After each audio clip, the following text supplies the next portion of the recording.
Well, that's not fair. So let's see here. You like a you would appreciate that kind of thing. I would. Well, I know some. So let's see here. Franklin and. Yeah. Okay. Thank you, Jim, so much. And you don't do anything.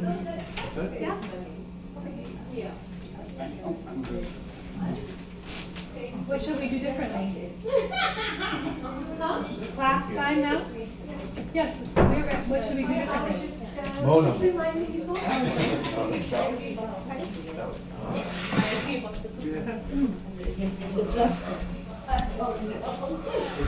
Here. I know there's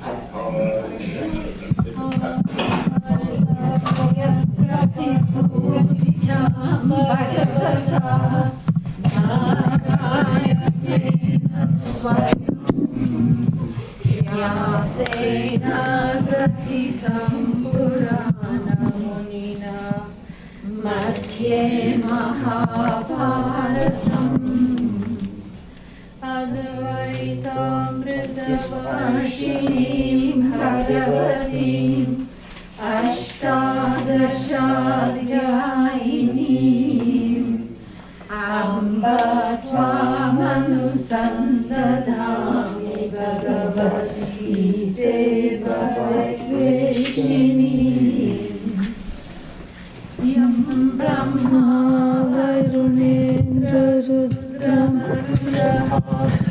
Stunvanti Divyai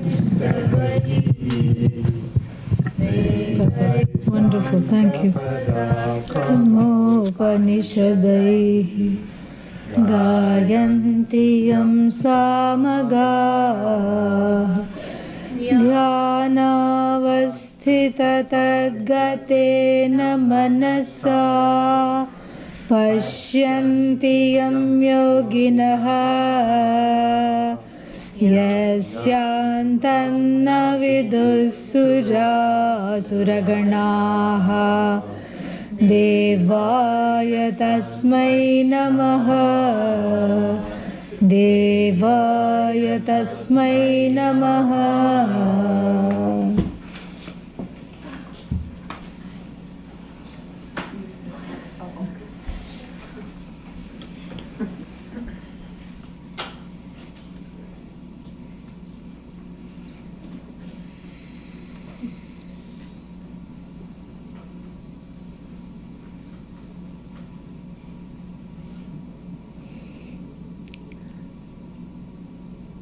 Continuing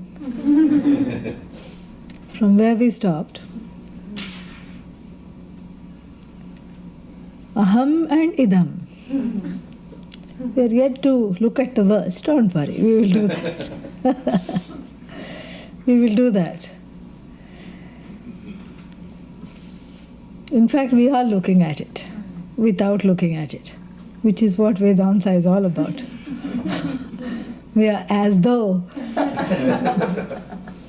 looking at it.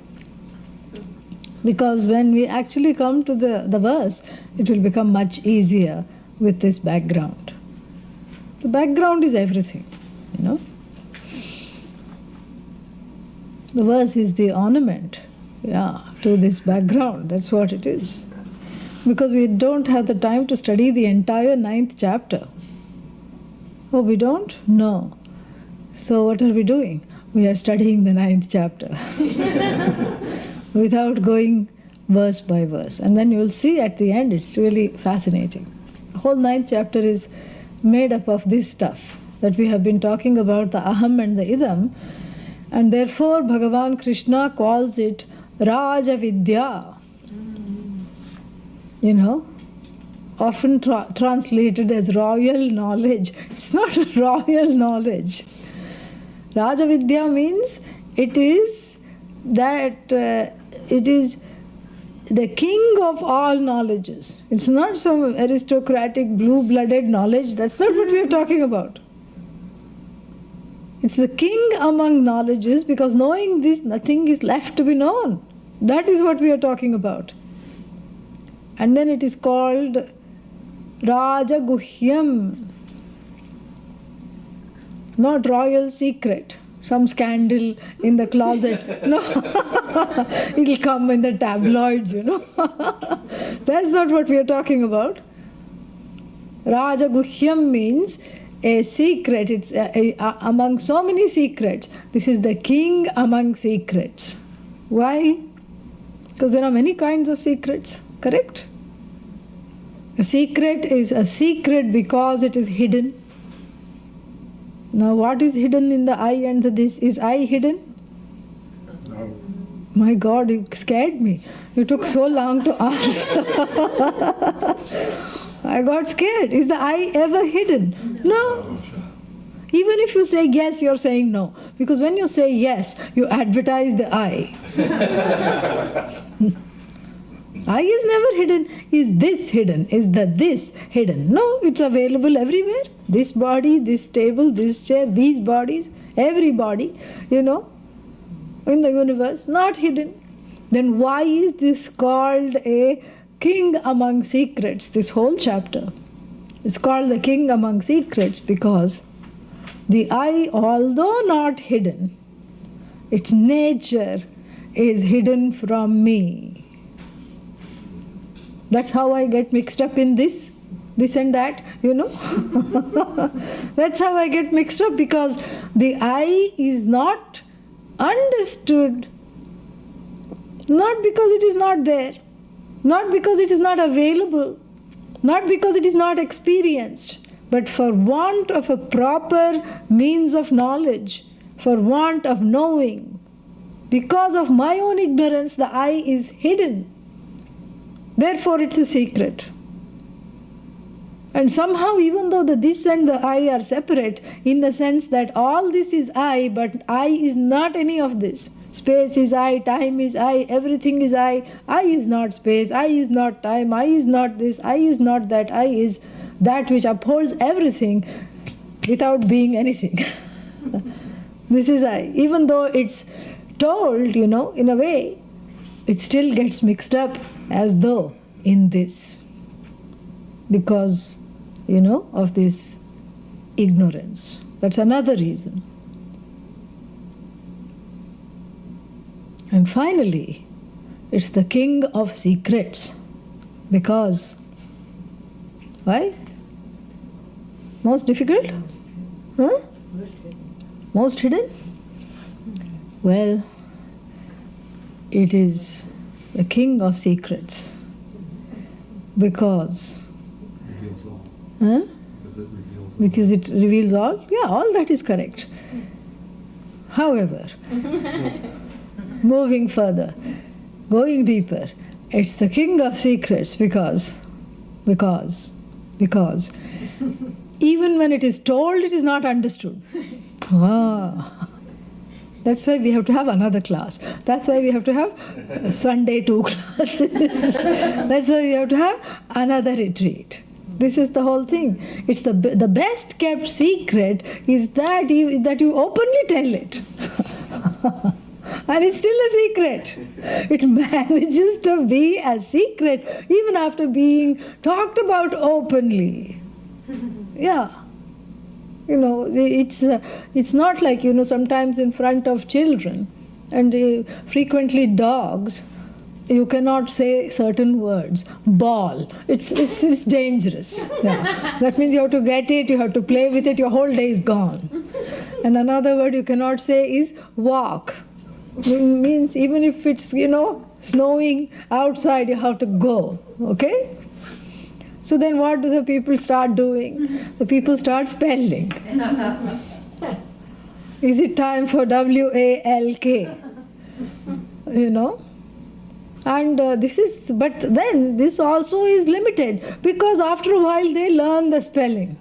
Yeah, I know one dog, if you say WALK or if you say WA, even if you're about to go spell water, it will already be, jumping up and down near the door. It's learned, and if the dog also learned, that same dog also learned how to spell CAT. It hates cats, and if you say cat, it used to go berserk. And then now, if you say CAT, it still goes berserk because it's somehow understood. But this secret, even if you spell it out, A for Atma, B for Brahman, C for Chit, D for Dharma, E for? We'll have to think about it. Yeah. Huh? E for Eka. Yes, one. Yeah. O for Omkara, So, this is what Z for zzz, sleeping state. See, we can make up everything. This is fun. Vedanta is so accommodative. This is why we love it. It'll be fun to make a Vedanta alphabet. Oh yeah. Well, it'll be fun. Can be a project for both of you because they look very excited. E for enlightenment. Actually, there is no enlightenment. Atma is all light. Yeah. So that's why it is the king of secrets. That's why this 9th chapter is, it's just, if you don't understand it, you start pulling your hair out in clumps. And since that is not, I don't see it happening, I'm hopeful that it is being understood. Because what is this? Maya tatamidam sarvam. All this here is pervaded by me. Bhagavan Krishna says, me. Who is this me? Some fellow in the sky? Some person somewhere? God, oh my God. What is this me? Me is I. This I alone is here. Maya tatam. Tatam means achaditam, pervaded. Idam sarvam, all this. This is pervaded by I. He says that. Idam jagat sarvam maya tatam. Who is this I? Avyakta murtina. And who is this I? The I that is not visible as an object. The I that is not, can never be an object, can never be objectified, for it is always the subject. This I pervades the whole universe, this whole universe of words and meaning, names and forms called this. Matsthani sarva bhutani.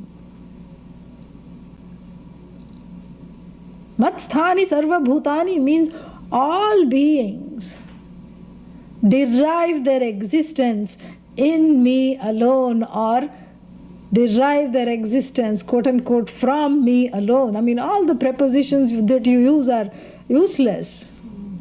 Because if you say in, then you have this relationship. The flower is in the pot. This one is feeling really good today, huh? So flower is in the pot, so therefore all beings, all things are inside Bhagavan, inside Atma, like this huge thing. No, it's not this container-contained relationship. So therefore, even Matsthani, Sarva Bhutani, everything has come from me alone. Even from is, not very nice. Nachame teshu avasthitaha. Everything has come from me alone. All this is from me alone. I am not in them. Yes, it's even clay. Our clay can say this. What can clay say? Clay can say that all this has come from me. Pot is me alone. I am not pot. I am not in pot. I am not on top of pot. Pot draws its sustenance from me. But I am not it. It is me, but I am not it. In the very next line, further confusing this whole kingly secret business. First he says, Matsthani Bhutani. Lord Krishna reveals the nature of the I as being the source of everything. And then the very next verse says, Nachamatstani bhutani. I am not connected to anything. I don't have this connection of ashrita and ashraya. I am not the refuge and something is coming and taking refuge, like an umbrella. The umbrella is a refuge. So you imagine the Atma is a huge umbrella under which everyone is standing. No. Because already you are into duality then. Because there are two things. One is ashraya and the other is ashrita. So two things of the same order of reality. Please understand. That is not possible here. Same thing of the same order of reality. The I and the this do not enjoy the same order of reality. We have seen this. The this is a dependent reality, comes and goes. The name and form is finite. The I never leaves. It's always there. It just takes on another form. That's all it is. And so therefore, this is something very important. That the I is and the this do not belong to the same order of reality. The mix-up thereof causes problems, and the mix-up is due to self-ignorance. The self-ignorance is removed by this knowledge of the Bhagavad Gita. So immediately after saying Matsthani sarva bhutani, everything has come from me, the very next verse says Nacha matsthani bhutani pashyame yogam aishwaram. Look at this magic of mine. Oh Arjuna, look at this magic. Everything is I. But I am not anything. I am not any one thing. This asti bhati priyam, he cannot get attached like a magnet to one particular thing. Cannot get fixated on one particular name and form because it sustains all names and forms without being any one of them. That is what is limitlessness. That is what the whole thing is. Who said we are not studying this verse? Who said we are not studying the 9th chapter? This is what the whole thing is about. So then what distinguishes this Asti Bhati Priyam from this Asti Bhati Priyam? This one is decked up, this one is not. Well, to be fair. Then what distinguishes this Asti Bhati Priyam from this Asti Bhati Priyam? And this Asti Bhati Priyam? And all of the other rattling things inside. Name and form. Name and form we call Upadhi. Your 10th Sanskrit word for this retreat.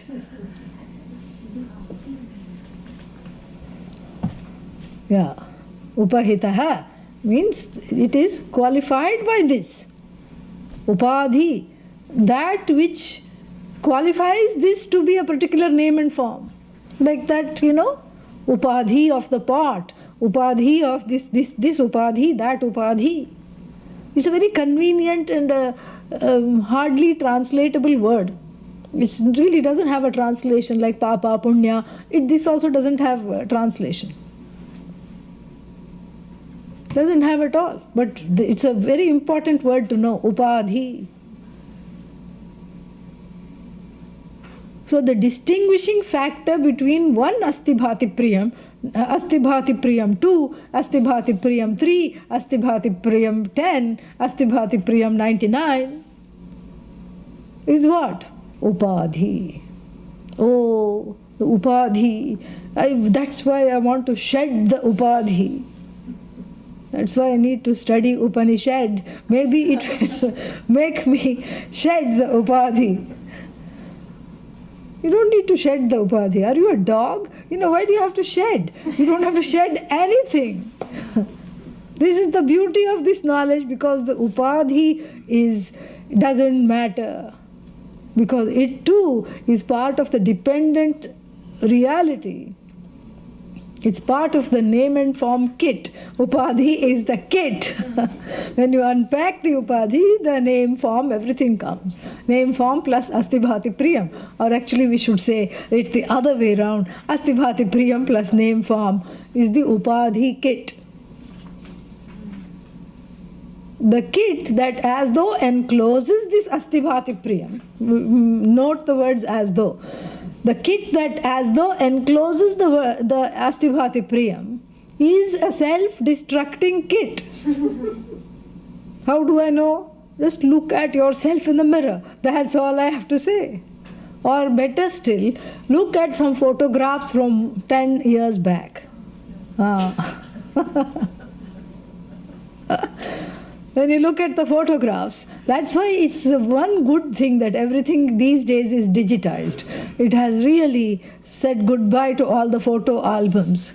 You don't have to look at them and feel depressed anymore. And they'll be somewhere sitting in the computer, old photos, who cares? Nobody will look. But if you happen to look, you will see that this upadhi, that is as though enclosing Astivhati Priyam, is self-destructing.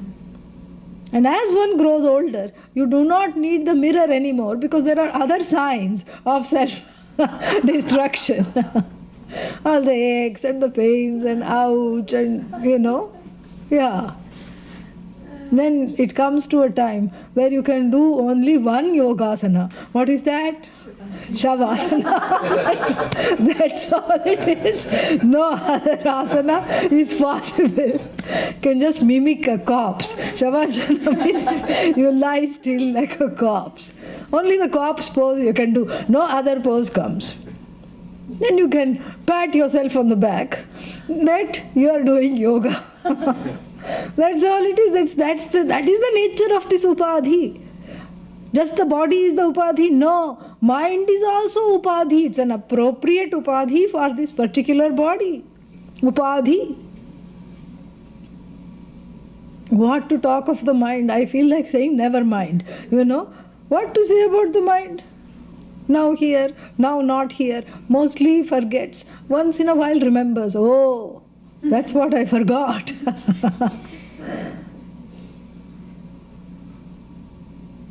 Rattled by emotions, battled by thoughts. What to talk about this? What to talk about this stupid mind? It's very clear it's an upadhi. Because I am the observer of this, I can say there is restlessness present in me. But since we don't take the time to talk like this, what do we say? I am restless. Yeah. I am angry. I am mad.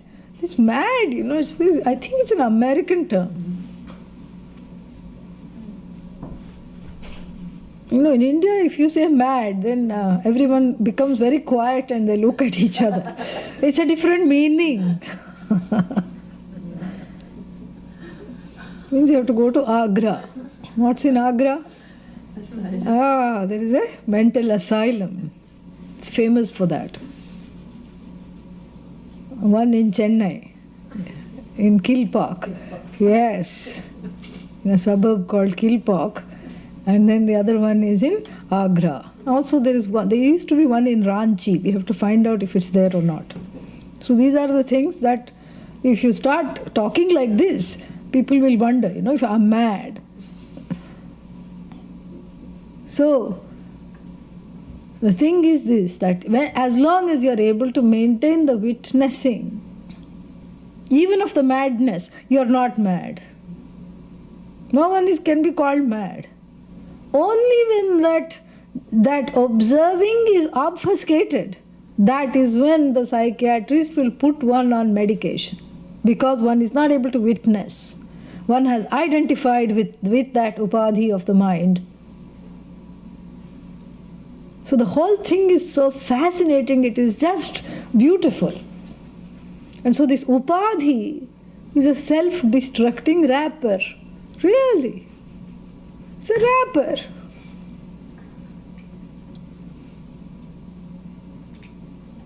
Comes and goes. I told you, every jiva is what? Catwalk of samsara. Each time you come out in a new costume and show off the costume, upadhi, go back, change. In between, just make a quick trip to loka number 1, 2, 3, 4, 5, 6, whatever, how many there are. Make a trip in the loka and then come back to the catwalk. And then what? You come back and then you just have some time. You don't like the other models on the runway, kick them around, make them fall, and they will also make you fall. This is what the whole thing is. Upadhi. This upadhi is very important because this upadhi, which is what we call mithya, belonging to the level of the dependent reality, this upadhi is the one that creates all these problems if it's not understood properly. So many upadhis, so little time, every cell is an upadhi, correct? For Satchidananda, because the cell is intelligent. That's why there is a whole thing called stem cells, Satchidananda cells. Yeah, really. This is fascinating. The stem cells you can harvest and you can direct them to be anything. It's really Satchidananda cells.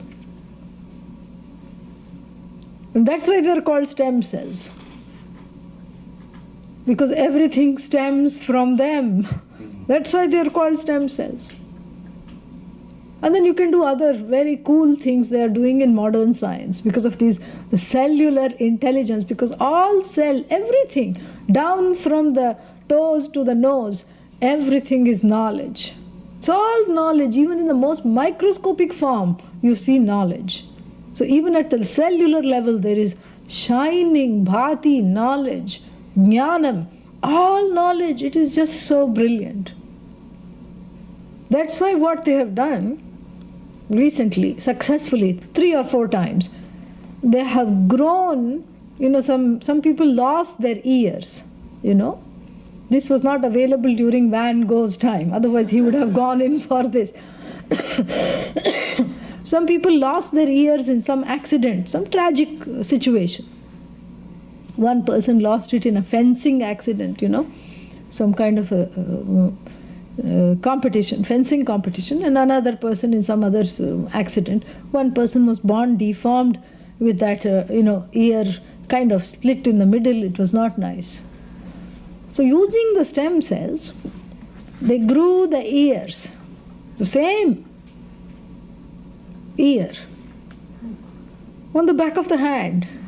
Yeah, using the person's own stem cells, you grew the ear on the back of the hand, because that way there is no rejection possible, there is no problem at all, and then you just keep eating and watching it grow.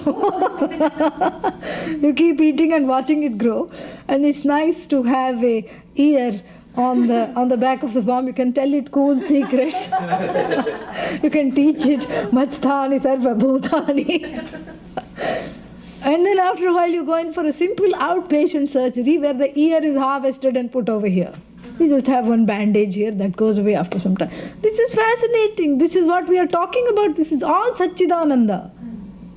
And when you understand how the stem cells functions, this is very easy to see how all this knowledge is just poured into different containers as though, and takes on the attributes as it were of the container, like even, I have many props. So like even this crystal takes on the attribute as it were of the orange cloth behind it.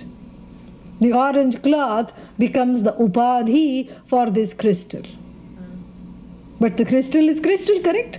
Is the crystal orange? Yes, but no. Yes, right now it is orange. It's nothing but orange, it's all orange. Crystal is orange. But orange is not crystal. Yeah. So it takes on as though without really taking it on. Why? Because when I put some blue background behind it, it will just, project that. When I put some red background behind it, then it will just become dark red, maroon. And so, but really speaking, it is free of all attributes. And therefore, eminently malleable to taking on any attributes. Especially this becomes more fun when we understand that all attributes are as though. The attributes do not occupy the same level of reality as the crystal. In other words, as Asti Bhati Priyam. Asti Bhati Priyam plus, being dressed up is still Asti Bhati Priyam.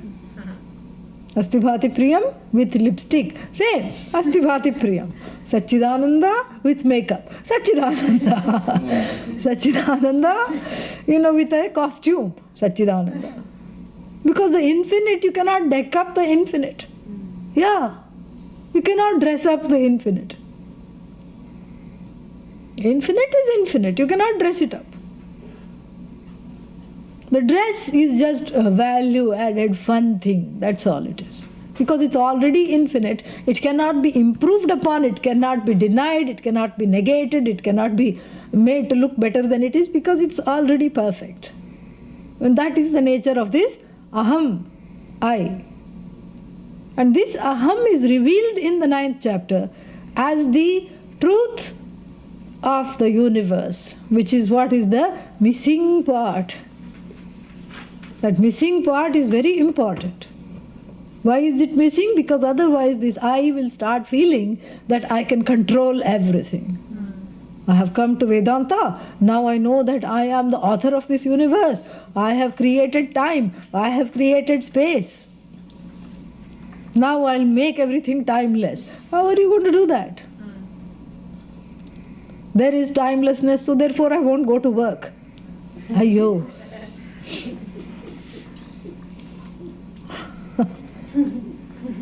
Not nice, because you will have repercussions. Why? Because there is one more upadhi to account for. First there is your upadhi, correct? This wrapper? Yeah. This cloak. What is this cloak? This cloak of self-ignorance. That is what this upadhi is. A cloak of self-ignorance. This is my upadhi. Carrying this burden of self-ignorance. And there is one more upadhi to account for. This I, this Asti Bhati Priyam, this Satchidananda is also wearing simultaneously another upadhi. That comes in contact with this upadhi on a daily basis because it's one and the same really. The stuffing is one and the same, Satchidananda.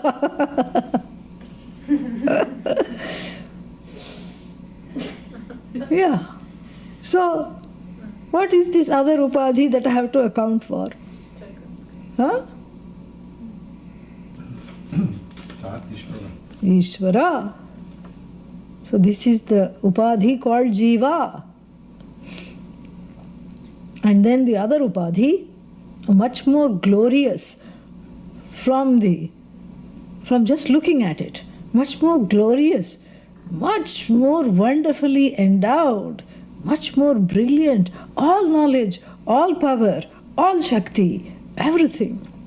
This upadhi is called Ishvara. A poor translation of that is God. Like I said on the first day, this is the most misunderstood and the most abused word, God. That's why we don't really use it. Oh God, thank God, oh my God, for God's sake. All these words. I believe in God. Who says that? The one who is believing in their own concept of what constitutes God. I don't believe in God. They are dismissing their own concept of what they think is God. In the name of God. There is only one God. This is another problem. If that is a problem, there are many gods. That's another big problem. Both of them should raise red flags. There's only one God. Therefore, you must not worship other gods. How is it possible? If there is only one God, okay, there's only one God. How can I worship other gods if there is only one God? This is all just coming from collectively troubled minds or collective minds that have just, reproduced the trouble. Subjectivity. Subjectivity. Even the Bible has to be interpreted properly. Whatever it is has to be interpreted properly and it should make sense. God created this world out of nothing. Nothing means what? We have to add a little else there. Nothing else other than Satchidananda itself. That power and the glory is resting in one conscious being. That makes sense. We have to interpret it. We have to help ourselves to understanding this. Here only in Eugene, I think I gave a talk on Jesus and Vedanta. That was here? Yes. Yeah, it was here. That was before you left, I think, to India. Yeah. Well, 2007, I think. Uh-huh. My first. So that's what the whole thing is. You have to understand it properly. And we have to see the glory of this, because this is not, Vedanta is not a philosophy, it's not a science, neither is it scientific, nor is it logical. We help ourselves to logic. But it is not opposed to logic, it is not opposed to science.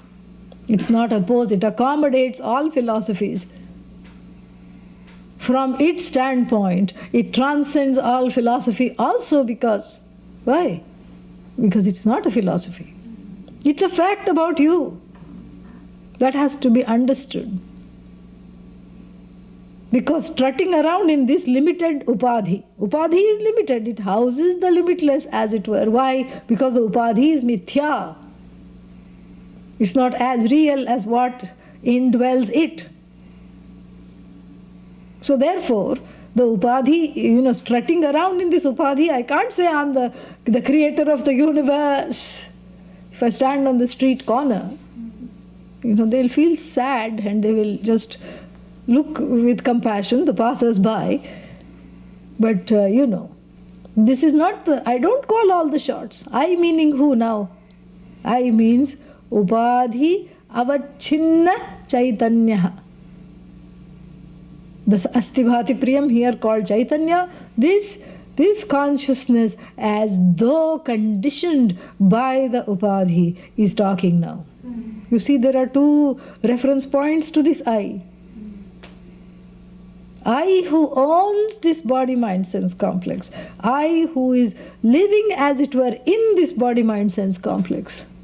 So now it is the ahankara I, the I notion attached or identified with this body-mind-sense complex is going around and saying, I'm calling all the shots. And as soon as you put up the hand, there is a cramp there. That is the extent to which you call the shots. Victory is mine. And then what happens? Ow. I guess victory is not mine after all. Then you have to go to the chiropractor to bring it down.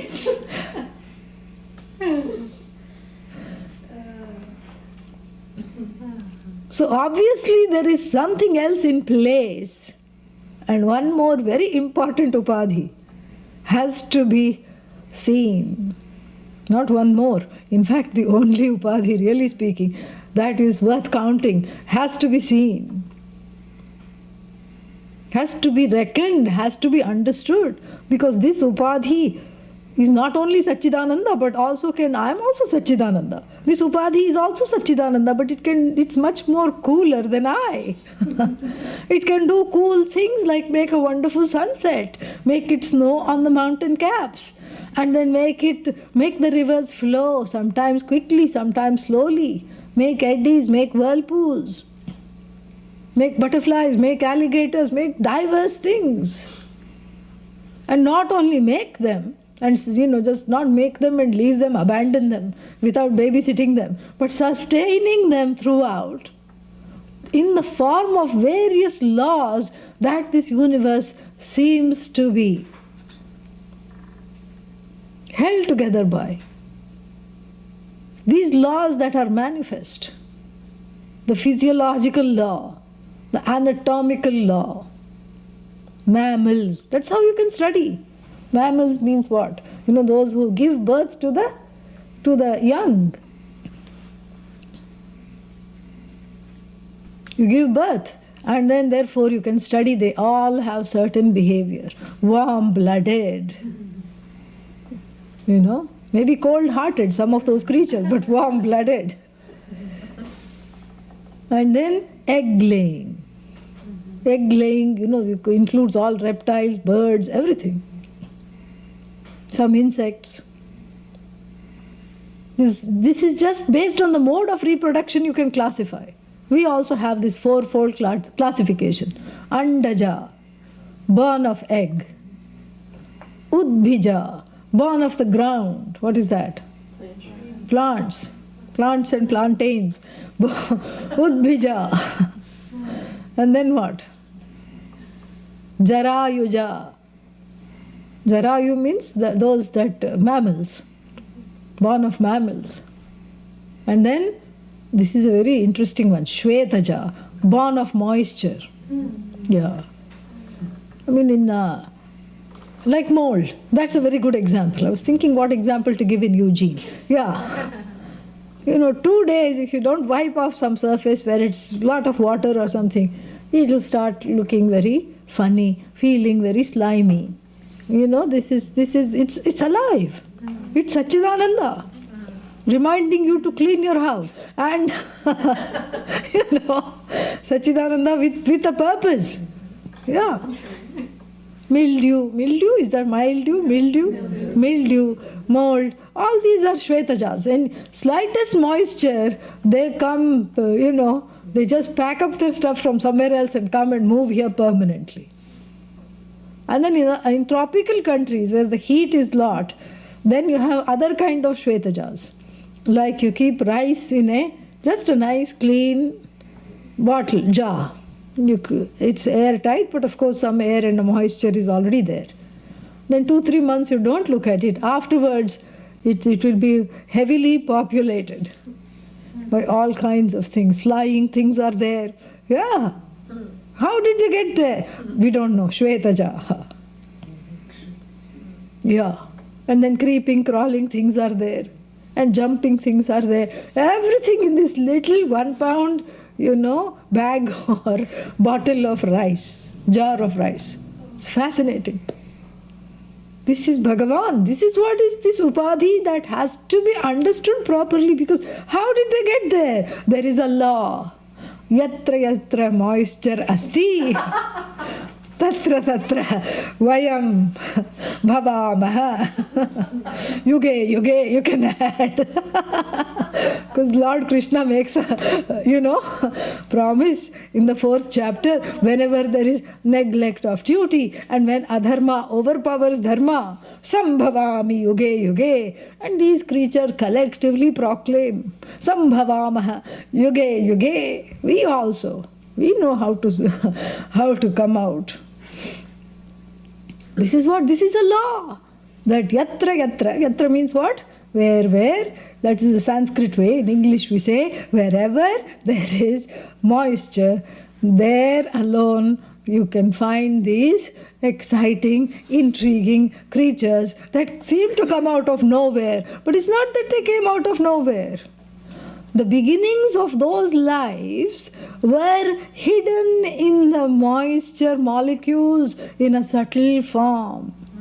That's how this whole world has been manifested. It is so fascinating. Everything from Sukshma to Sthula, from Avyakta to Vyakta, unmanifest, manifest, unmanifest Satchidananda, manifest all these upadhis. Fascinating. This is so fascinating. So we also have this fourfold classification. This is this sums up the entire physiological / anatomical order. Then what other order do we have? We have many other orders. We have the order of the climatic order. That is of course being disturbed, but that climatic order is also an order.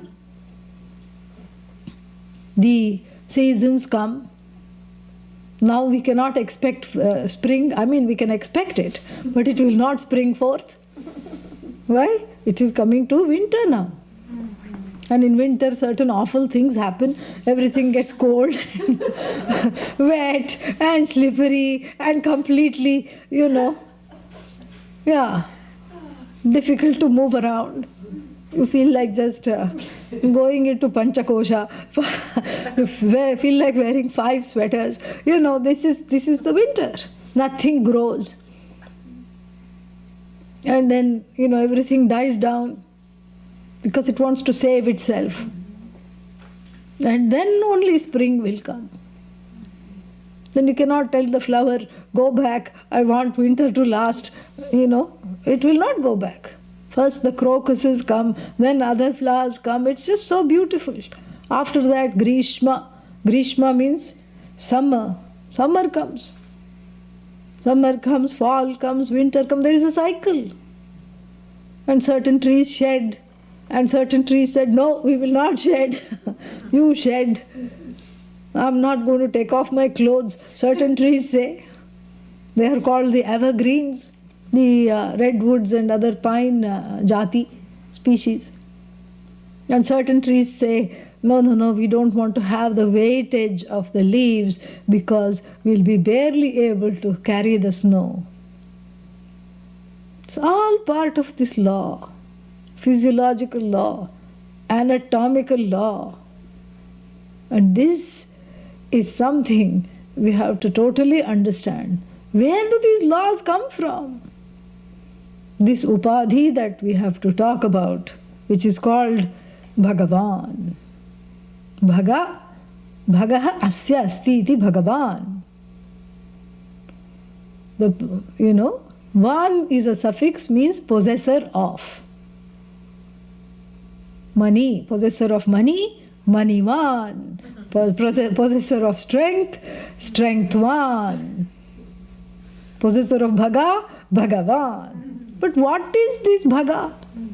This Bhaga is seen, it's a classical definition. Sixfold virtues in full measure. Virtues or powers in full measure. Limitless.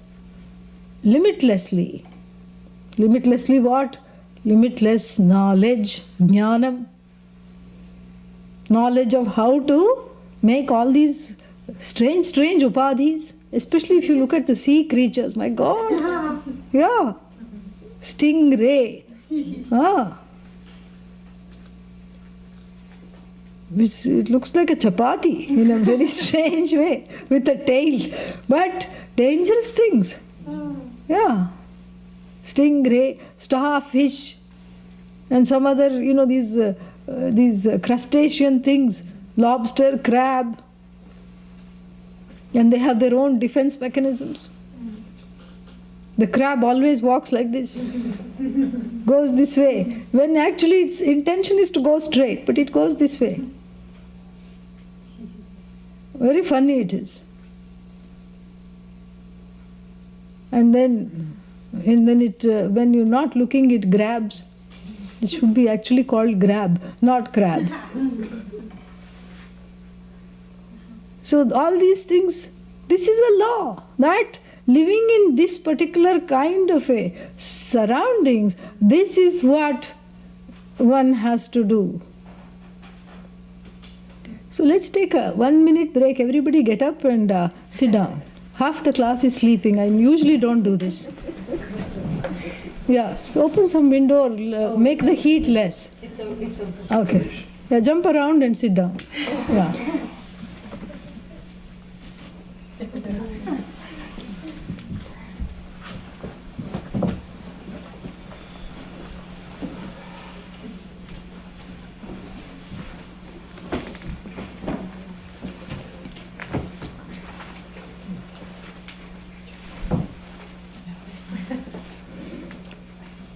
I know it is very relaxing to hear about Bhagavan. Well, he's there even when my eyes are closed. Pardon me? He's there even when my eyes are closed. Exactly. So, very relaxing to hear about Bhagavan, but we want you to hear, not just relax completely. A few more minutes, that's all. So, everything has a purpose. The whole creation is intelligent, and that same intelligence, with the purpose, everything has a purpose. Even things you think don't have a purpose, have a purpose. Cockroach has a purpose. Yeah. It frightens everyone. That is what its purpose is.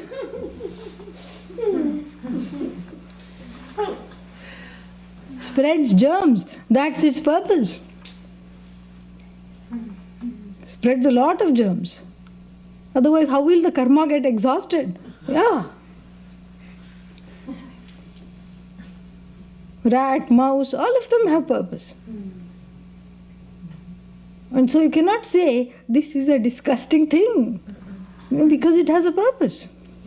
When I say this is a disgusting thing, that's just coming from my either individual or collective judgment, the societal judgment, the cultural judgment, or the individual judgment. But from the standpoint of that thing, it doesn't think it's disgusting. Its mother doesn't think it's disgusting. Its mother thinks it's a very cute little rat. It's a beautiful baby, the mother is thinking. Every weed in the driveway, in the lawn, doesn't think I'm a weed, I'm a sad weed. Why was I born a weed? Oh Lord, in the next life make me a lawn. I'm just praying a lawn. It's not saying that. In fact, it doesn't have a complex, I'm a weed. It doesn't think I'm a weed.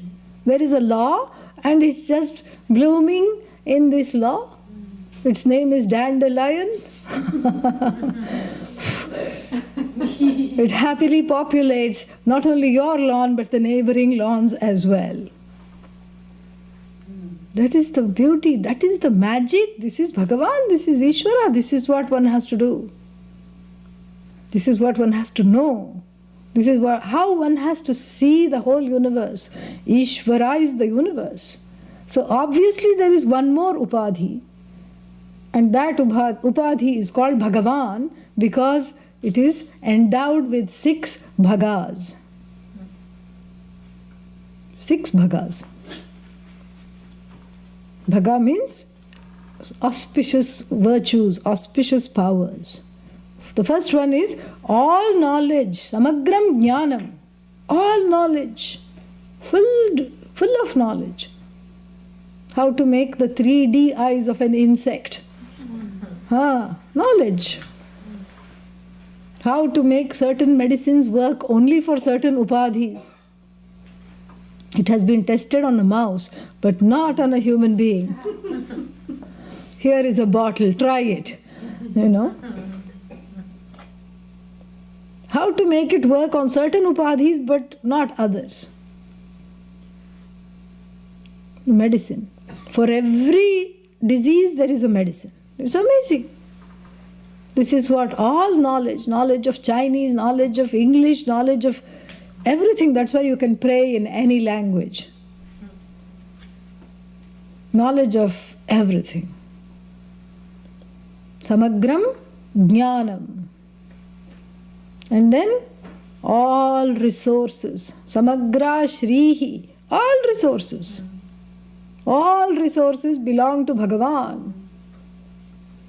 The mistake is in thinking it belongs to me. Just because the last the last syllable of Lakshmi is me, don't make the mistake of thinking Lakshmi, oh me. No. She is with Bhagavan. Her name is Shri. She is intrinsically connected to Bhagavan. That's why we say consort. The moment you think Lakshmi belongs to me, she says, I'm out of here. She leaves. She likes a lot of space. She doesn't like to be hoarded. She doesn't like to be put in a locker and locked up. She's a social butterfly. She likes to flit from person to person. And if you engineer and help with the flitting, she will stay because you're not crowding her. You see? Because everything belongs to Vishnu. This is what we say. Vishnu is that which is sarvam vyapnoti iti, that which pervades everything. So all resources, everything from the smallest to the biggest, natural resources, mineral resources, everything. And here, it's so funny to see people cut up and say, this land is my land, this mountain. Here in this country, you can even buy a mountain. Yeah, in India, we don't allow that. You can buy a mountain, you can buy a piece of the ocean, you can buy a piece of the beach. All impossible things you can buy. I say, yeah, but its power, it can cause a lot of harm. Yeah, but that is because with power comes the responsibility of wielding it, which one doesn't have. This upadhi doesn't have that. Here, you can buy everything, but what can you do? You cannot wield it. And then if you buy one piece of mountain, you'll want the other mountain. I know some people who have a mountain because they search for their address. No, never there. Went round and round and round. After 1 hour, the person who was driving me called. Where are you? Where is this 251 or something it was? Where are you? That person said. Well, we are here and we just saw one golf course. We are near the golf course. Oh, you are very close. Look to the left. Okay. What do you see? Nothing. What do you mean we don't see anything? Say, no houses, nothing. Don't you see a mountain? Yeah, that's a big mountain. Well, come up on top of it. We own the mountain and the houses on the mountain. Possible? But Bhagavan laughs. This is what it is. If you want to make Bhagavan laugh, try to say this belongs to me. So Samagra Shrihi. All resources, not only all knowledge, but all resources. All resources means must have it will go to the head.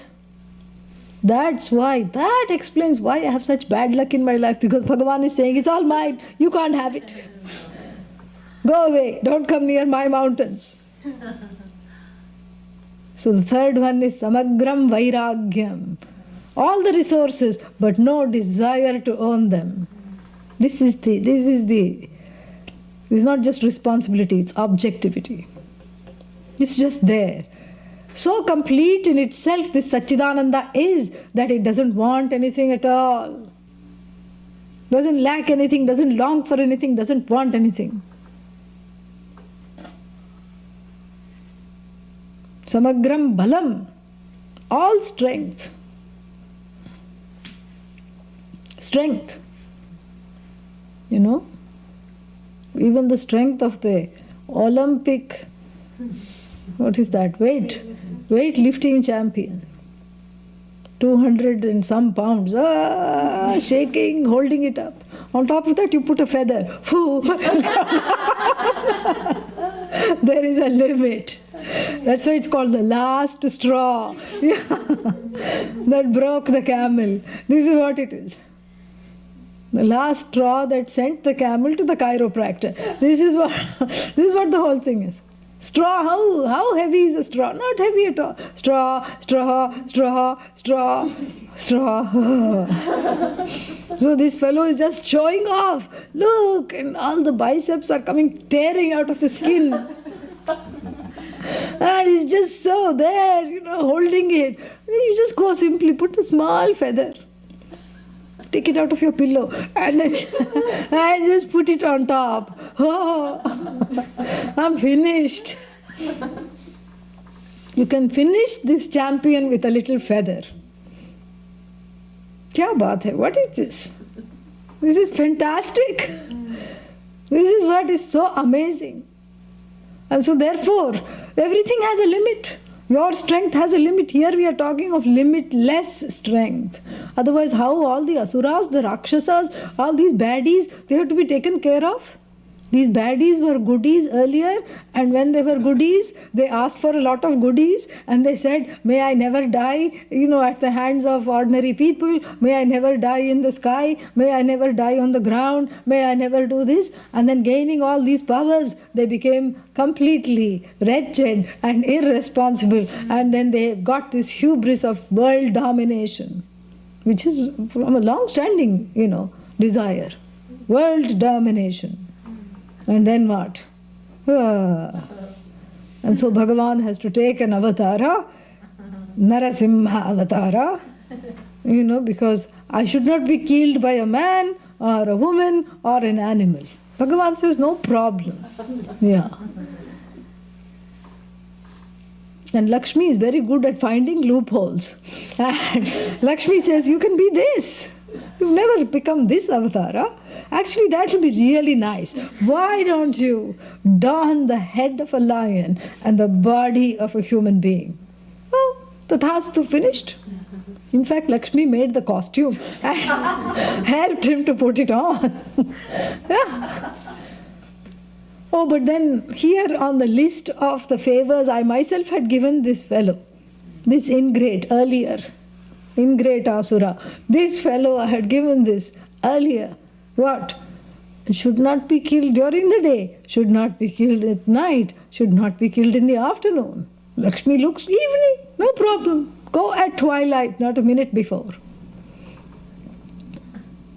Here's your lunch for the journey. And then, but must not be killed in the house, must not be killed out of the house. Oh, that's a difficult one. Threshold, yeah. Every boon has a threshold, yeah. And the threshold happens to be the threshold of this particular boon. And then what? Should not be killed on the ground or in the sky. The lap is there. Lovingly he takes him in the lap.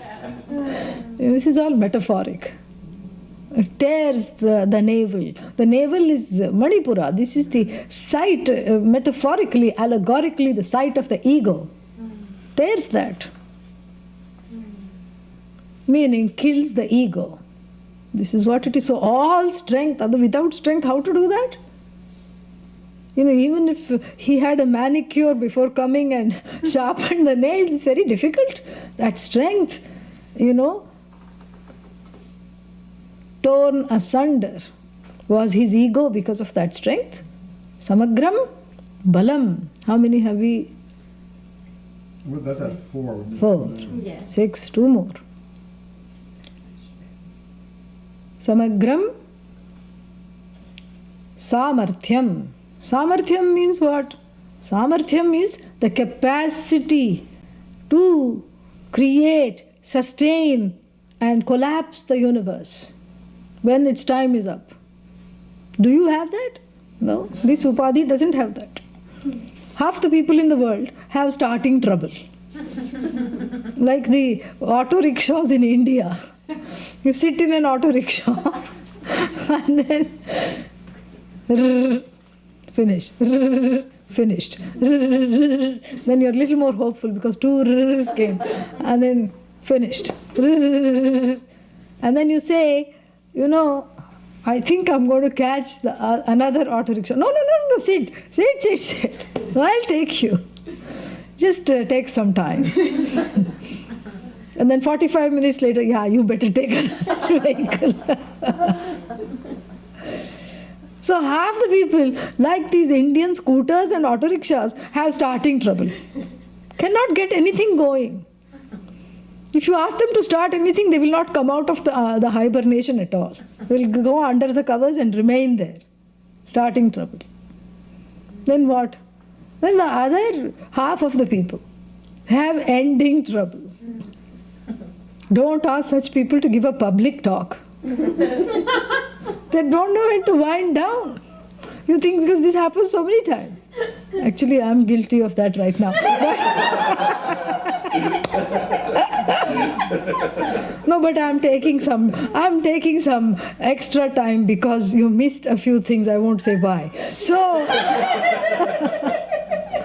class will continue till 12:15. Okay, so.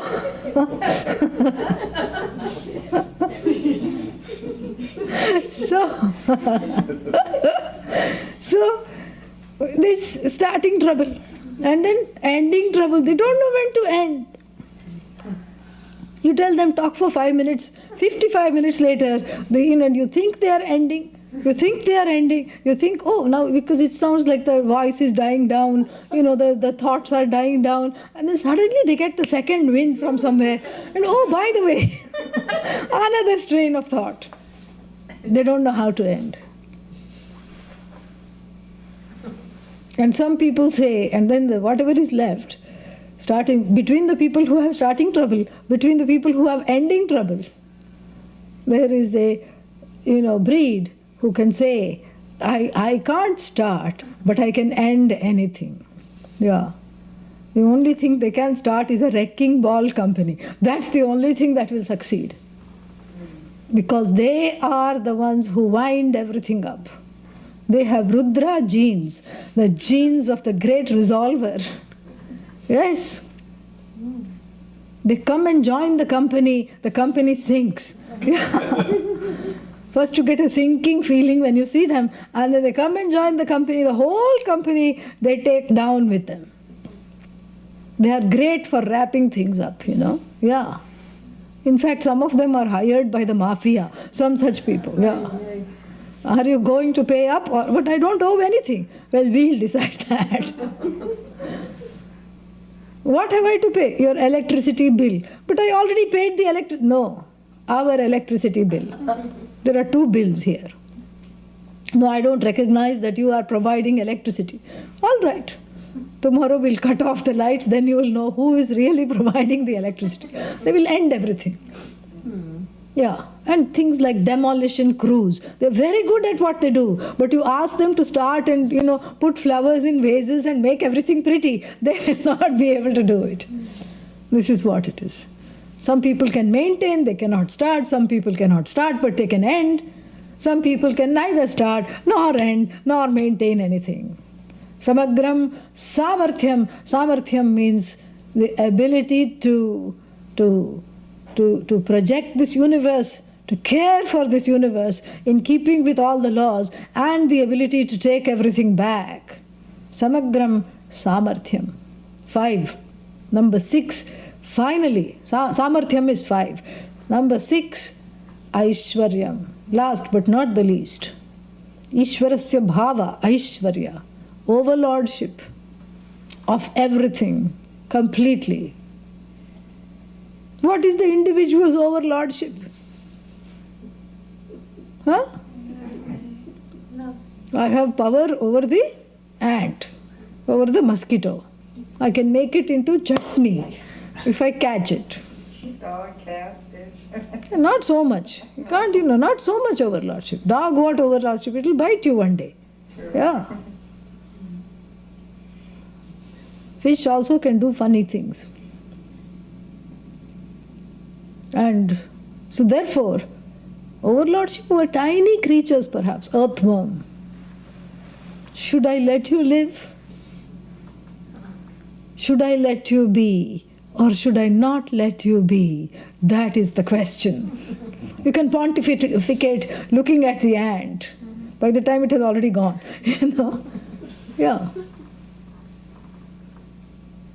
Overlordship, yeah, this ant is drowning. I can, make a little kaivartaka keshavaha. I can make a boat out of the little leaf and ferry it out of its waters of samsara and save this little struggling fly, save this little ant.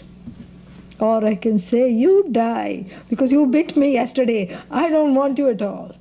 Overlordship. What overlordship? Once I was talking in Georgia, in Valdosta, and there, I finished the Gita lecture and came outside and stood, and then I had part 2 of some other talk. I had to go in a church and talk in a church. And the host who was hosting this Gita talk said, can you please wait in the driveway? I'm going to bring the car from the garage, and then, you can get into the car and we'll go to the next place. So I was just innocently standing in the driveway. Suddenly some horrible piercing feeling. And I looked down, I could not see anything on the toe. And it was gone.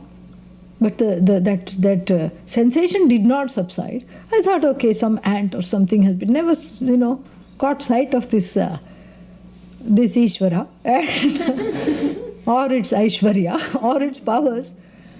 And then as we are driving, the host turns to me and looks at me and says, what is wrong with your face? I said, nothing is wrong with my face. What is wrong with my face?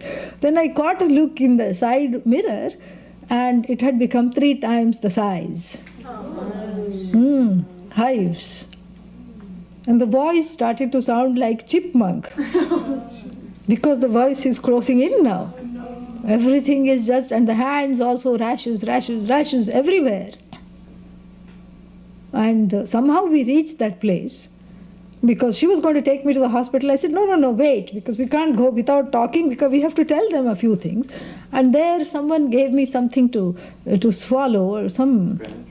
No, yes, some kind of antihistamine to swallow. It wasn't enough, but it backed off a little bit so that I could give the talk. I sat down, even though I was supposed to stand and talk, because I could not trust this upadhi to stand, So I sat down and gave the talk, and then they took me straight to the hospital, and I had to be on the antihistamine drip. And all this is the prowess of a tiny little thing called fire ant, native of the south. Fire ant. What fire it has? What Aishwarya is there for this body, mind, sense complex? No Aishwarya. This is what the whole thing is. Very powerful thing. So what here I'm saying to the ant, should I let you be? And it has the last laugh. It's telling me, I think I'll spare you this time. I didn't sink my bite in completely. I withdrew. I saved some venom for myself. This is the fire ant venom. Samagram, Aishwaryam, total overlordship.